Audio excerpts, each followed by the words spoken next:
মজার ব্যাপার হলো আপনার পুরো গল্পটা কেউ জানবে না, তবু জাজ করবে। আপনি চুপ থাকলে অ্যাটিটিউড ভাববে, না মিশলে অহংকার ভাববে, মিশুকে হলে গায়ে পড়া ভাববে, কোনো অনুষ্ঠানে না গেলে অসামাজিক ভাববে, সব অনুষ্ঠানে হাজির হলে খেতে চলে এসেছে ভাববে, অনুভূতি নিয়ে গদগদ হলে ঢং ভাববে, অনুভূতি না দেখালে পাথর ভাববে,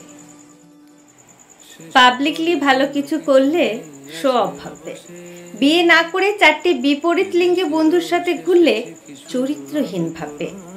বিয়ে না করে 4টে বিপরীত লিঙ্গের বন্ধুর সাথে ঘুরলে আরো বড় চরিত্রহীন ভাববে, প্রেমিক বড়লোক হলে গোল্ড ডিগার ভাববে, দামি শাড়ি গয়না পরে ছবি দিলে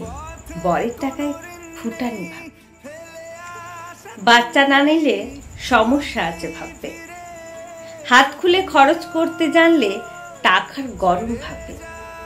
খরচ না করলে কৃপণ ভাববে, দুঃখ ভুলে হাসি মুখে বেঁচে থাকলে অনুভূতিহীন ভাববে, দুঃখে ডুবে গেলে সিম্প্যাথি চাইছে ভাববে। কেউ জানতেও চাইবে না আপনি চুপ তো কেন চুপ,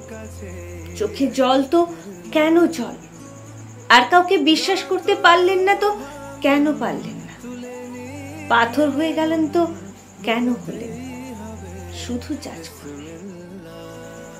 এরই মাঝে থাকতে হবে নিজে যেমন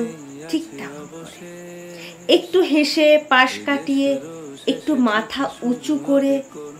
লড়ে